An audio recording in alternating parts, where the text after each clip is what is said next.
The blood trickled down Martha's wrinkled hand as she pulled the unconscious teenage girl from the wreckage.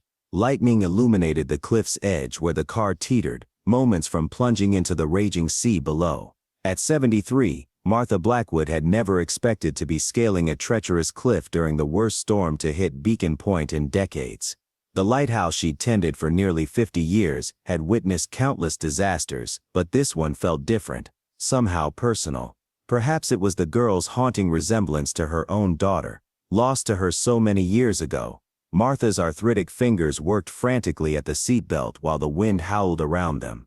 The car groaned, shifting precariously with each gust. She had mere seconds before gravity claimed its prize.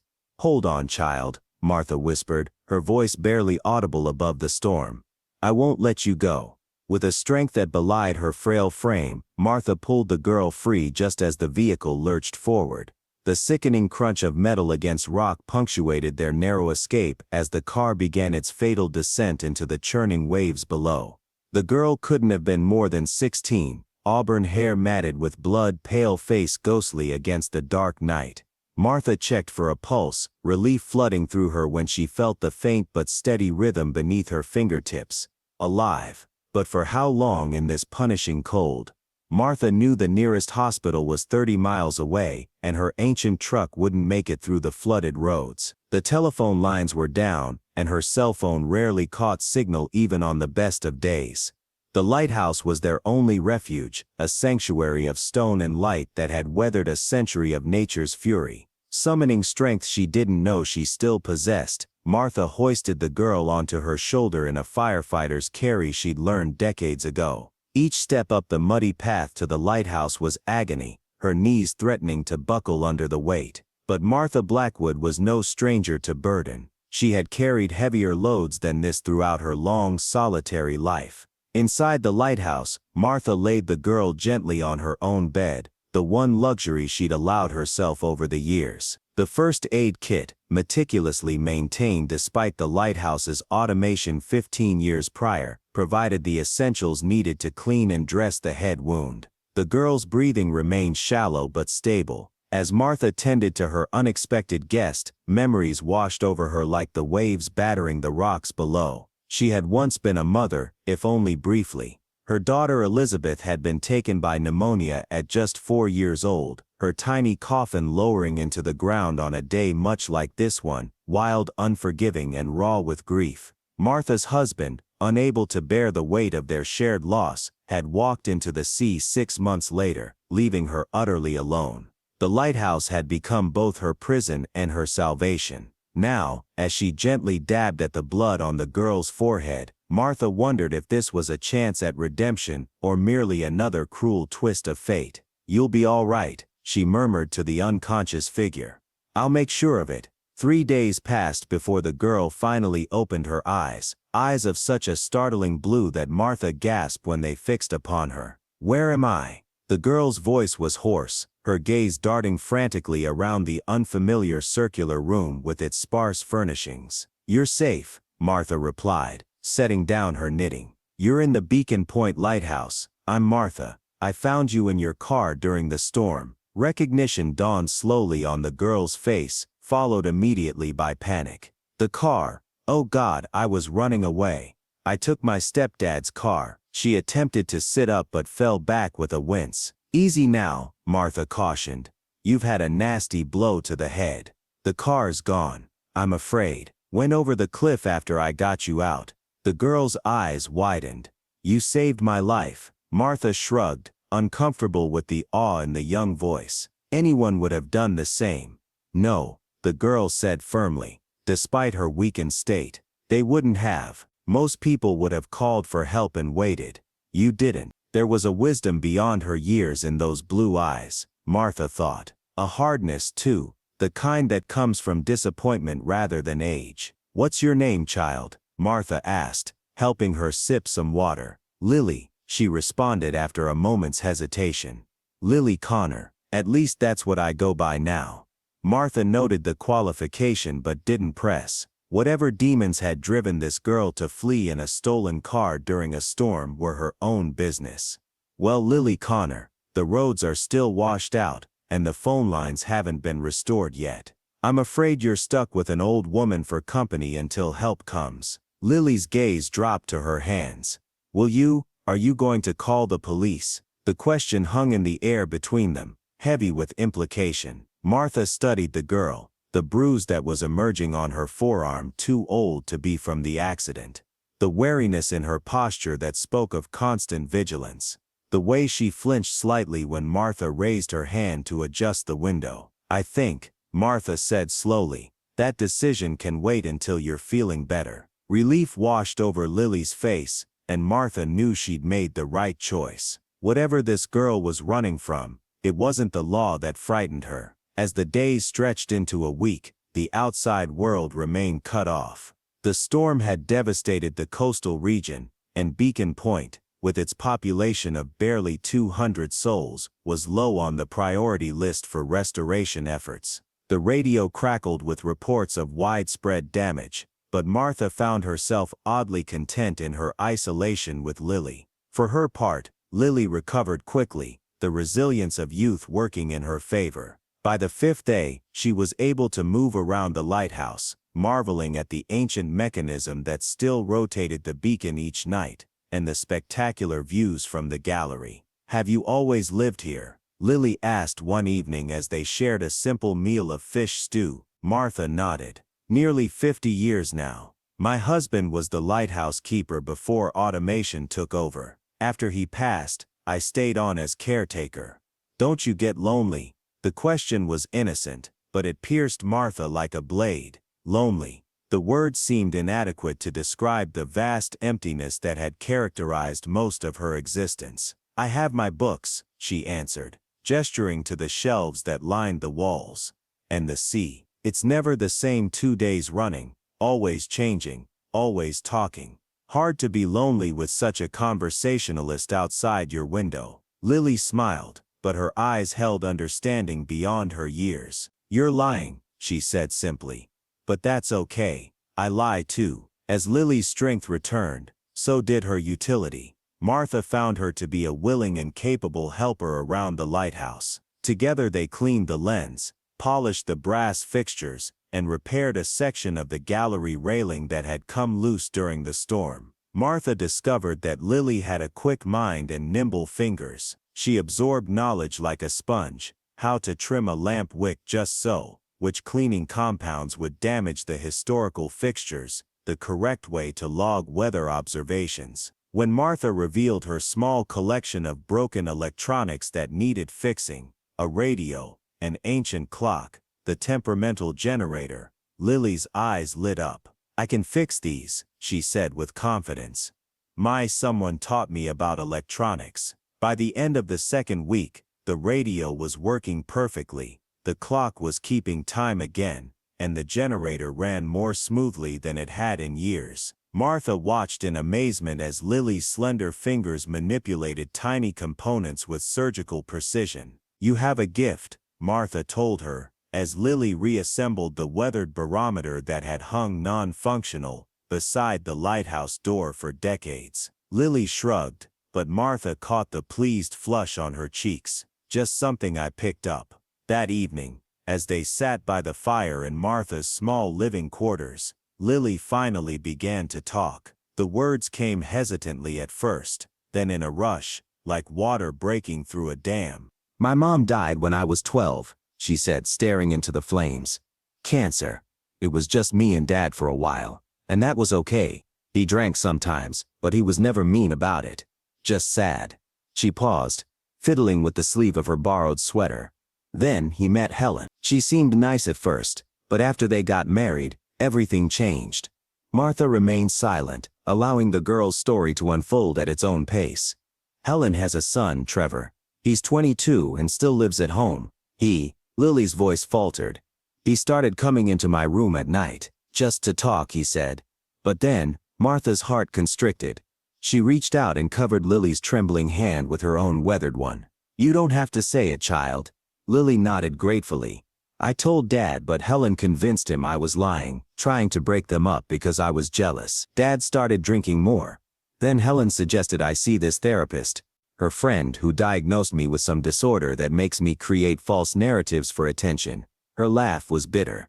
Adult. They put me on medication that made me feel like a zombie. I couldn't think straight, couldn't focus in school. My grades dropped, which just proved I was troubled. And no one believed you, Martha said softly. It wasn't a question, no one except my English teacher, Miss Reeves. She noticed the change in me and kept asking questions. I finally told her everything, and she reported it. There was an investigation, but Helen's brother is a deputy sheriff. So, Lily's voice trailed off. 2 days ago, I overheard Helen telling Dad they were sending me to some special boarding school for troubled girls. I just couldn't go there, so I took Trevor's car and ran. Martha felt a slow, burning rage build within her, not just for the people who had hurt this child, but for a world that would look away when confronted with inconvenient truths. You can stay here, Martha said, the words tumbling out before she could consider their implications. For as long as you need. Lily looked up, hope and disbelief warring on her face. But when they fix the roads, I've lived alone in this lighthouse for decades, child. Few people come here, especially in winter. You'll be safe until we figure something out. It was a rash promise, perhaps even a foolish one. Martha had no legal right to harbor this girl, to keep her from her legal guardians. But in that moment, looking into Lily's wounded eyes, Martha knew she would move heaven and earth to protect her. The weeks turned into months, and still Lily stayed. Martha had reported finding the crashed car but claimed to have seen no driver. Given the violence of the storm and the treacherous waters below the cliff, the authorities had concluded that the driver, by then identified as Lily Connor, had been swept out to sea. A brief search had turned up nothing. Martha felt the weight of her deception but could not bring herself to regret it. Not when she saw how Lily bloomed in the safety of the lighthouse. The haunted look gradually faded from her eyes, replaced by curiosity, and eventually joy. They established a routine. Mornings were for lighthouse maintenance and lessons.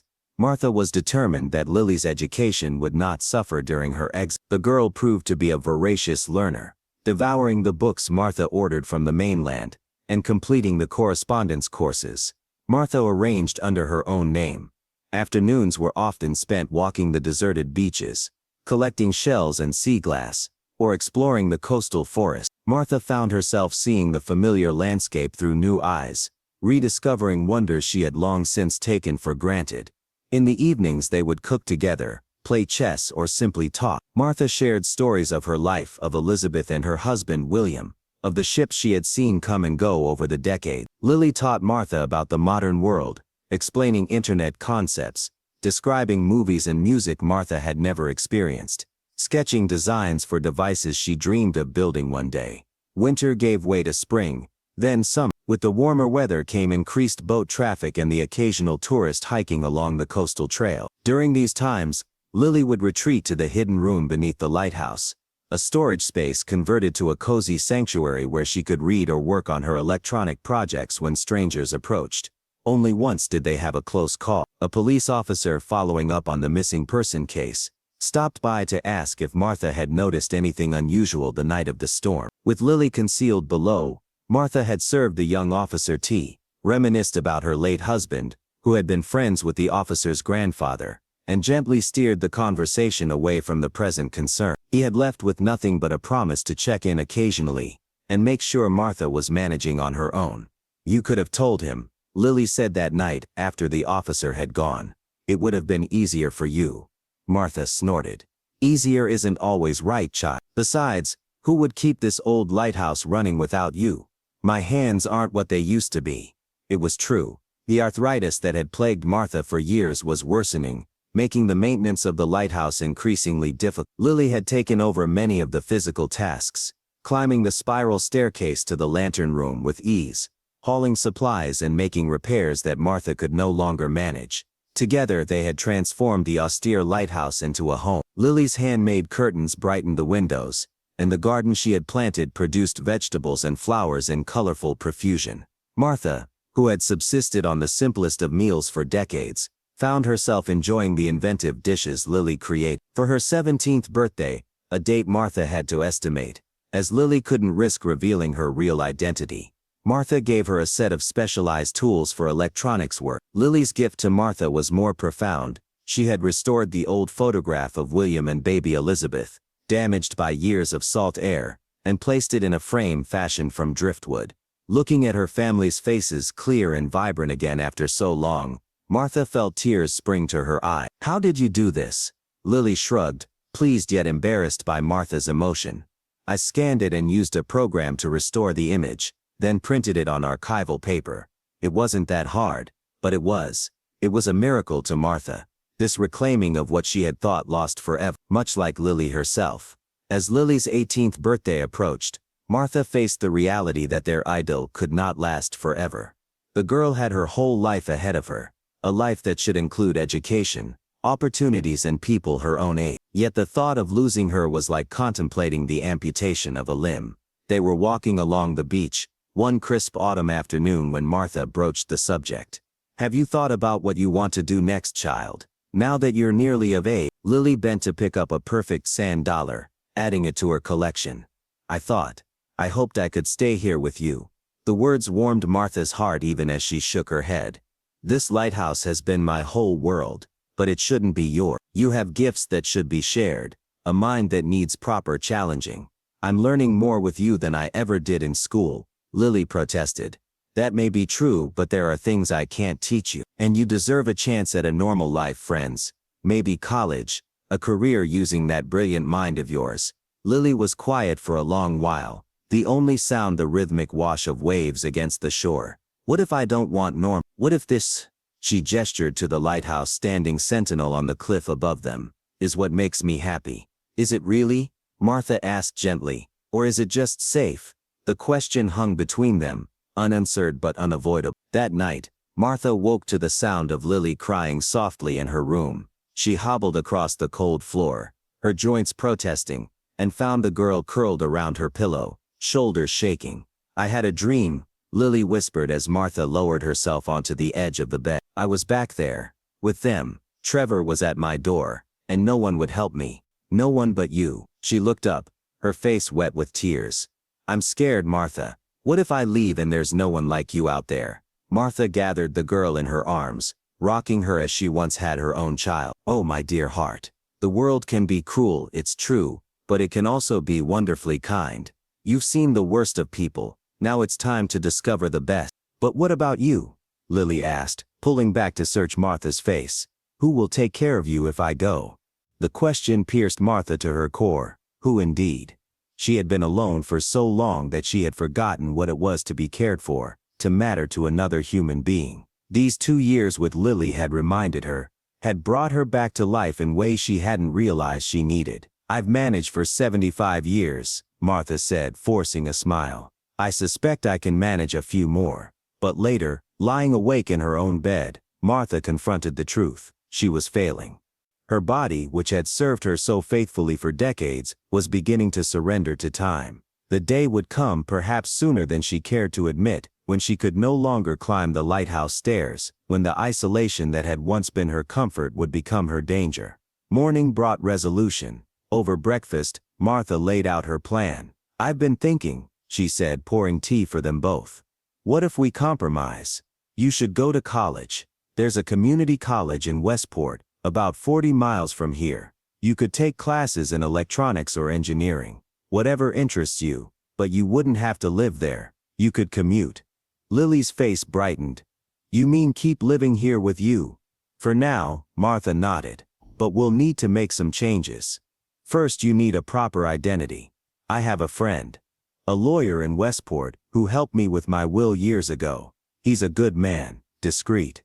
He can help us establish you legally as my ward." "Can that be done?" "I mean legally. Where there's a will, there's a way," Martha said firmly. "You're 18 now, or nearly so. That simplifies matters. And you need a future that can't be taken from you." Over the following weeks, Martha's plan took shape. Her lawyer friend, intrigued by their unusual situation and moved by Lily's story, agreed to help establish her new identity. Martha, it transpired, had more resources than Lily had imagined. A lifetime of careful saving and a substantial inheritance from William had left her financially secure, enough to cover Lily's education and still maintain the lighthouse. By the time winter arrived again, Lily Connor was officially Lily Blackwood, Martha's grandniece and legal ward. She had passed her GED with flying colors and was enrolled to begin classes at Westport Community College in January, majoring in electrical engineering. Life found a new rhythm. 3 days a week, Lily would drive Martha's old truck to Westport for classes, returning by evening. The other days were spent at the lighthouse, where she continued to assist with maintenance while pursuing her own projects, most notably, a sophisticated automation system that would make lighthouse management easier as Martha's mobility decreased. Martha watched with pride as Lily's confidence grew. The wounded, distrustful girl was transforming into a self-assured young woman.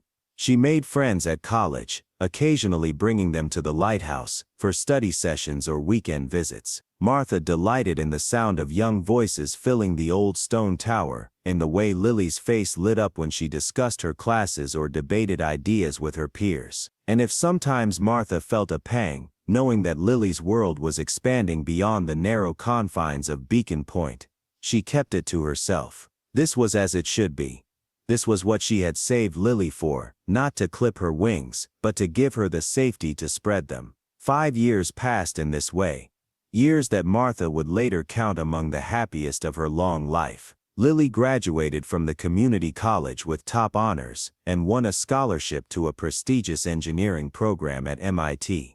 The separation this would require was difficult for them both, but Martha insisted she accept. "You can always come back," she told Lily as they stood in the lantern room, watching the sunset paint the ocean gold. "This lighthouse will always be your home, but you must go and shine your light where it's needed." Lily nodded, tears spilling down her cheeks. "I'll come back every chance I get. And when I graduate, I'll come home for good, I promise." Martha smiled, not voicing her fear that she might not have 4 more years. Her health was deteriorating more rapidly now, though she did her best to hide it from Lily.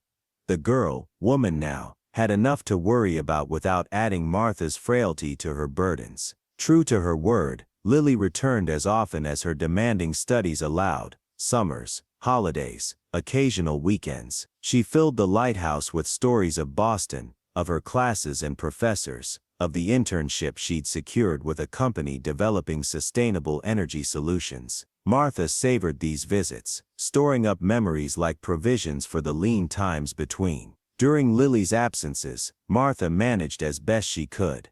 The automation system Lily had designed made the lighthouse functions more accessible, and a home health aide now visited twice weekly. Still, there were days when Martha wondered how much longer she could remain in her beloved tower.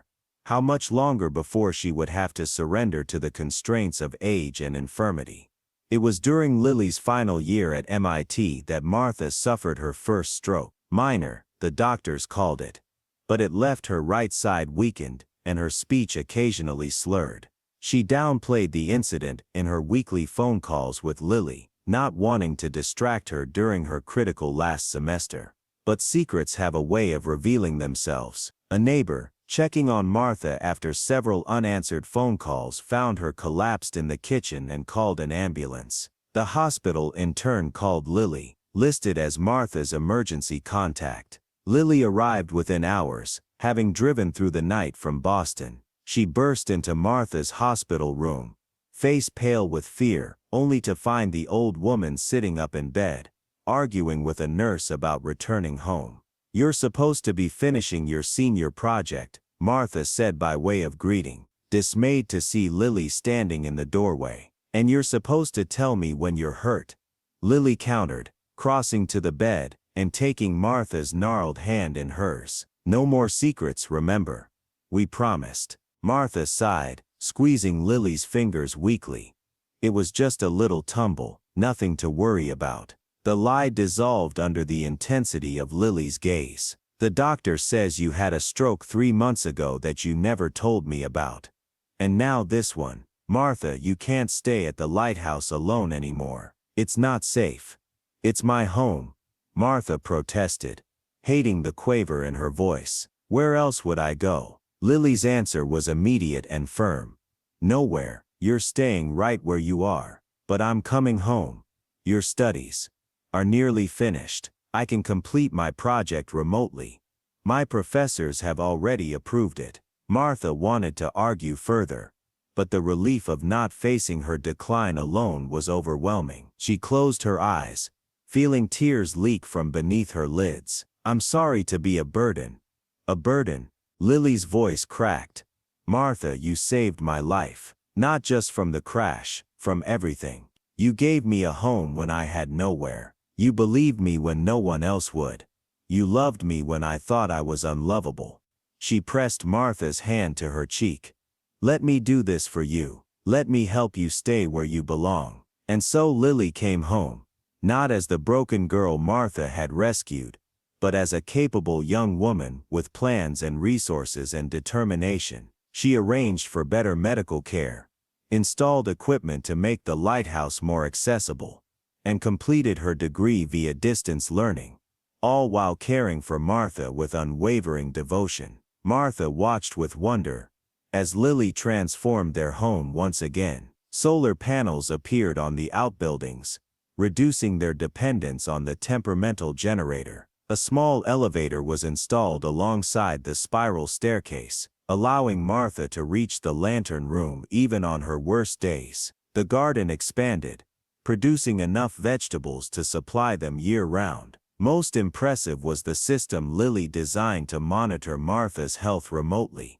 Discrete sensors that tracked vital signs and movement patterns, alerting Lily to any concerning changes. The technology was so innovative that Lily's professors urged her to patent it, recognizing its potential to help other elderly individuals maintain their independence. You could make a fortune with this, Martha remarked, as Lily explained how the system worked. Lily shrugged.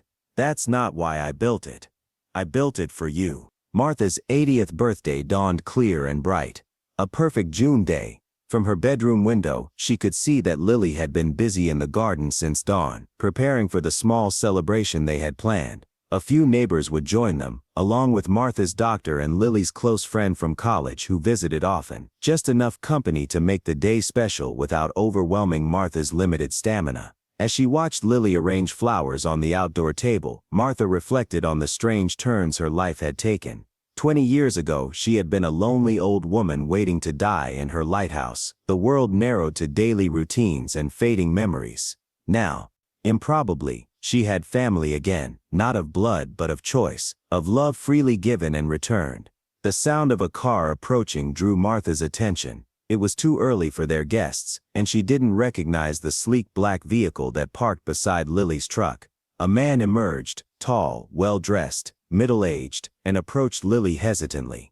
From her window, Martha couldn't hear their conversation, but she saw Lily stiffen, then step back defensively. The man held up his hands in a placating gesture, speaking earnestly. After a moment, Lily's posture relaxed slightly, though wariness remained evident in her stance. Martha's protective instincts flared. Grabbing her cane, she made her way slowly to the door and out onto the porch. "Lily," she called, her voice carrying on the sea breeze. "Is everything all right?" Both Lily and the stranger turned toward her. Lily quickly crossed the garden to Martha's side, taking her arm supportively. "It's okay. This is Dr. James Connor, my father." Martha's heart stuttered. In all their years together, Lily had rarely spoken of her father, the man who had failed to protect her when she needed him most. Now here he stood, an ordinary-looking man with Lily's same startling blue eyes, grief and hope warring on his weathered face. "Mrs. Blackwood," he said, approaching the porch slowly, as one might a wild animal they feared to startle. "I've come a long way to meet you, to thank you for what you did for my daughter." Martha tightened her grip on her cane. "How did you find us?" James Connor looked down, then back up, meeting her gaze squarely. "About a year ago, I saw an article in a technology magazine about innovative home healthcare systems. There was a picture of the inventor, Lily Blackwood." His voice caught. "I would know my daughter's face anywhere, even after all this time. What do you want?" Martha asked bluntly. She felt Lily's hand tighten on her arm. "Nothing," he said quickly. "I don't expect forgiveness. I don't deserve it. I just..." He swallowed hard. "I wanted Lily to know that I've changed, that I finally faced the truth about what happened. about what I allowed to happen. Helen is gone. So is Trevor. I've been sober for 5 years, and I've been looking for my daughter every day since she disappeared. Lily's voice was barely audible. You believed me? After all this time? James nodded, tears streaming unashamedly down his face. I found your journals after you left, the ones you kept hidden. I read them all, and I knew I had failed you in the worst possible way. Martha felt Lily trembling beside her. She wished she had the strength to stand between this man and the child, woman, she had come to think of as her own, to shield her from more pain. But this wasn't her decision to make. Perhaps, Martha said slowly, you'd like to join us for tea. We can talk more comfortably inside. It was an olive branch, not forgiveness, not yet, but an opening. James Connor recognized it for what it was, and nodded gratefully. The conversation that followed was difficult, painful in parts, but necessary. James had indeed transformed his life after Lily's disappearance, facing his alcoholism and the terrible truth of his failure as a father. He had divorced Helen, reported Trevor to the authorities though too late for any charges to stick, and dedicated himself to making amends however possible. When he discovered Lily was alive, he had hesitated for months before seeking her out, afraid his presence would only bring her more pain. In the end, it was the approaching milestone of her 30th birthday that had spurred him to action. I've missed so much of your life, he told Lily, his voice raw with regret. I don't expect to be your father again. You found a better parent in Mrs. Blackwood than I ever was. But if there's any way I could be part of your life, even at a distance. Martha watched Lily's face as she absorbed her father's words. There was hurt there, and wariness, but also a glimmer of something like hope. The capacity for forgiveness was one of Lily's greatest strengths, and her greatest vulnerability. I don't know, Lily said honestly. I need time to think about this. James nodded, accepting this without protest. Of course, I've waited 7 years, I can wait longer. He reached into his jacket and withdrew an envelope. This is my contact information, and this, he hesitated, then continued. This is something that belongs to you. The envelope also contained a bank statement and legal documents, evidence of a trust fund James had established in Lily's name years ago, accumulating interest while he searched for her. It represented not just a significant sum of money, but a tangible commitment to making amends. I can't buy your forgiveness, he said, as Lily stared at the figures. I know that, but I want you to have the security I should have provided all along. After James left, promising to await Lily's decision about further contact, Martha and Lily sat in silence on the porch, watching the waves below. The planned birthday celebration seemed distant and unimportant compared to the emotional earthquake they had just experienced. What are you thinking? Martha finally asked, reaching for Lily's hand. Lily shook her head slowly. I don't know what to feel. For so long I thought he didn't believe me, didn't care enough to protect me. Now. She looked at Martha, her eyes troubled. Would it be a betrayal? To let him back into my life, after everything? A betrayal of whom, child? Of you, Lily whispered. You've been more of a parent to me than he ever was. Martha felt her heart constrict with love for this remarkable woman beside her. Oh my dear one, love isn't a finite resource. Having him in your life doesn't diminish what we share. She paused, choosing her next words carefully. I won't pretend I wasn't afraid, seeing him here. Afraid he might take you away somehow, even after all this time. But that's my fear to manage, not yours to carry. You could never lose me, Lily insisted. You're my family, the family I chose. Martha smiled, patting Lily's hand. Then be secure in that knowledge, and decide about your father based on what's best for your heart, not mine. People can change, child. God knows you and I are proof of that. The following year brought more changes than Martha could have imagined. Lily's healthcare monitoring system, patented and refined, attracted significant interest from medical technology companies. After careful consideration, Lily partnered with a firm that shared her vision of helping elderly people maintain their independence. The resulting business venture was wildly successful, far beyond either woman's expectations. Suddenly, Financial constraints that had shaped their lives for so long disappeared. Lily could have moved them to a more convenient location, somewhere with easier access to medical care and amenities. But she understood that Martha's soul was entwined with the lighthouse. Instead, she renovated their home, making it fully accessible while preserving its historic character. James Connor remained on the periphery of their lives, patient and respectful of boundaries. Gradually, Lily established a cautious relationship with him, not the easy bond of father and daughter, but a friendship built on honesty and mutual respect. He never asked for more than she was willing to give, and in that restraint, he began to earn back a measure of trust. For her part, Martha found unexpected common ground with James. Both had failed the children entrusted to their care, he through weakness, she through absence, and both had been given a second chance they hadn't deserved.